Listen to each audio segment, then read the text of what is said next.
Apache Cassandra. Today we are going to cover the lecture about Apache Cassandra.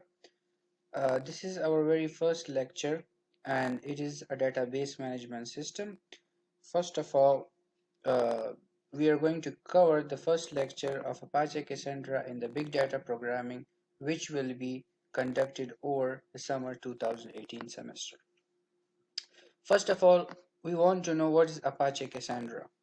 Cassandra is the choice when developers need scalability and high availability for the end users.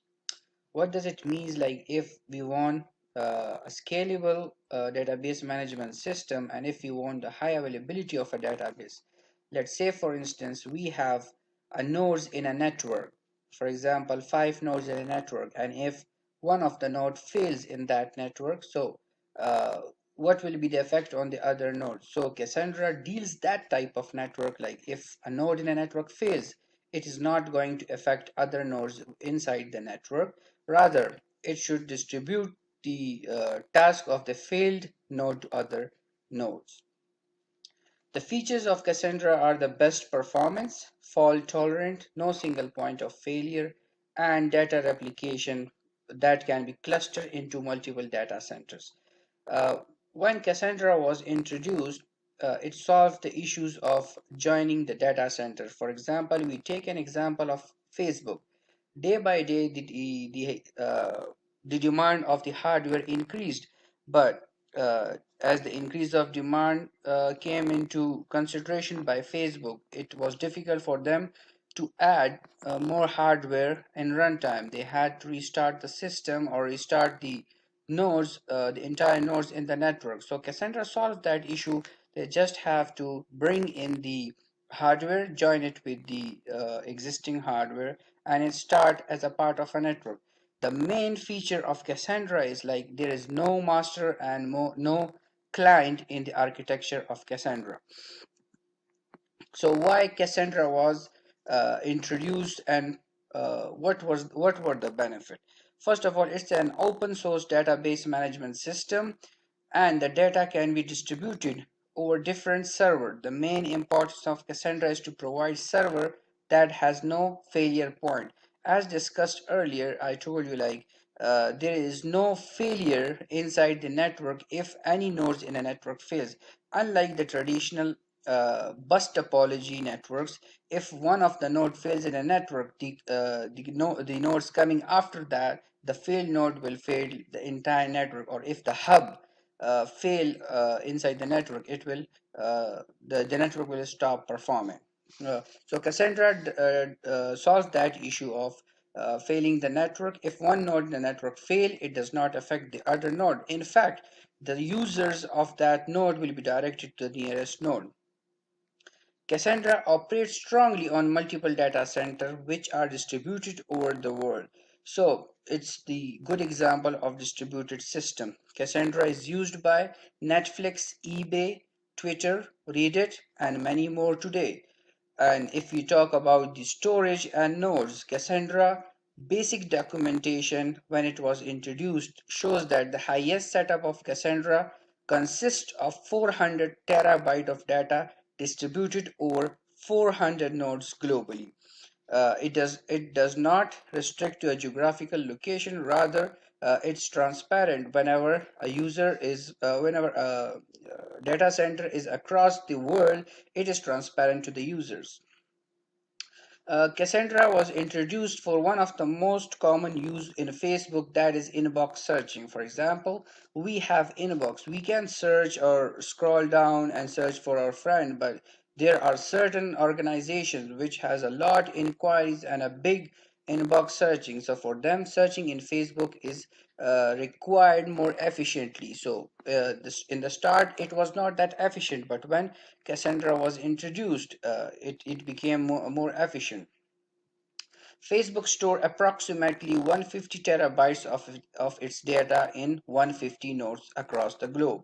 Cassandra is also used in Twitter, Rackspace, Cisco, and many other companies that has adopted Cassandra just because of its main features, which we will discuss later. Uh, the In the research, Cassandra was compared with two most common known databases such as HBase and MongoDB, and it was compared for the following operations such as the blue is the insert operation, red is the read operation, and the green is the read and update operation. So it is seen from the figure, like you can see there, HBase, Cassandra, and MongoDB.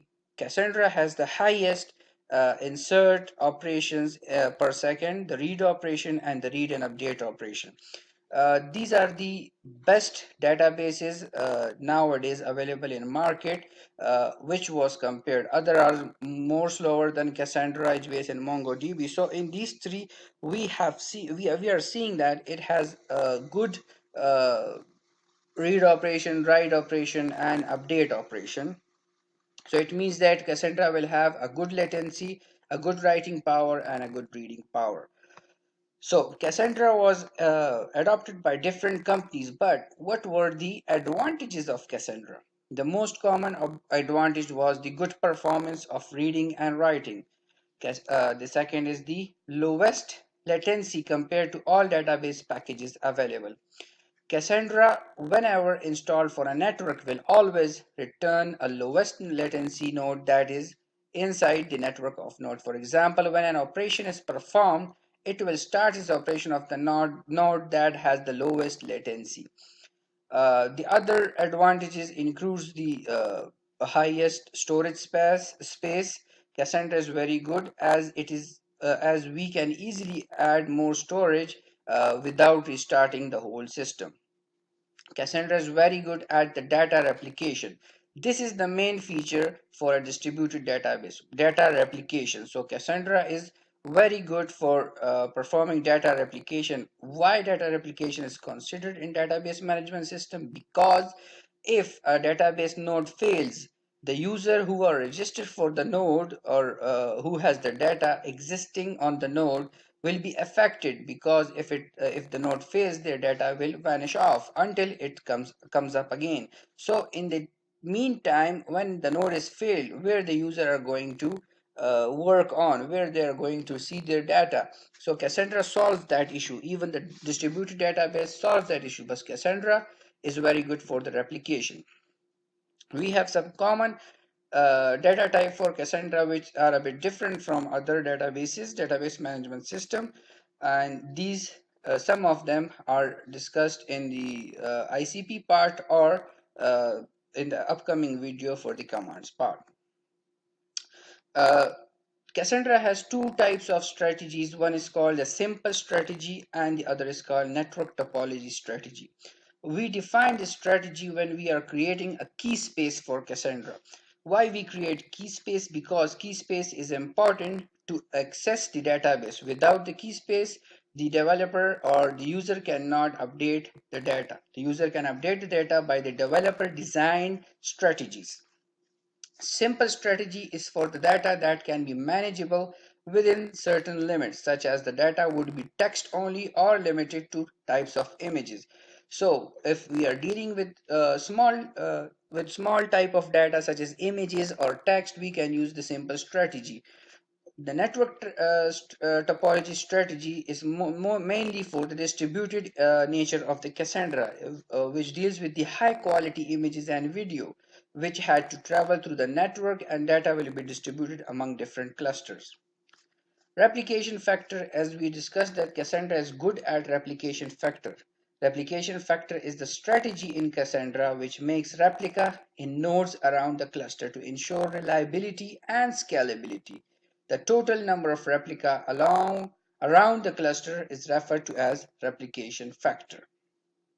Okay, so Cassandra has different is a query language. It has different query compilers, such as the one we will be using will be called Cassandra Query Language Shell. But Java has also a shell for Cassandra, Python, and there are many more. So we'll be discussing the basic operations such as creating keyword, altering keyword, dropping keyword, inserting some data, creating a table, dropping a table, and updating the data. Uh, there are certain commands, the basic commands for Cassandra, such as describe, expand, exit, paging, show, source, tracing, are discussed here, and the details are also given here. But some of the basic command will also be discussed in the upcoming videos. Uh, these are the CQL data definition commands, such as create key space is used for creating a key space. So whenever we create a key space without using a use command, we are unable to use or to access the database by using the key space that we created. We can alter a key space, we can drop a key space, we can create table, alter table, drop table, truncate table. This is the most common table we use for removing all data from the table without dropping a table. We can create an index, we can drop an index. We have the insert data command, update, delete, and batch command. The batch command executes multiple data manipulation language statement at once. SQL clauses such as select, where, order by are most similar to the SQL that we have studied in the past. So these are some references which you can refer for following some details about Cassandra. You can also have some commands from here. You can get some more precise idea. And we will be discussing the commands part of Cassandra in the upcoming two videos, where uh, we have where we are coding actually the key space in all commands one by one.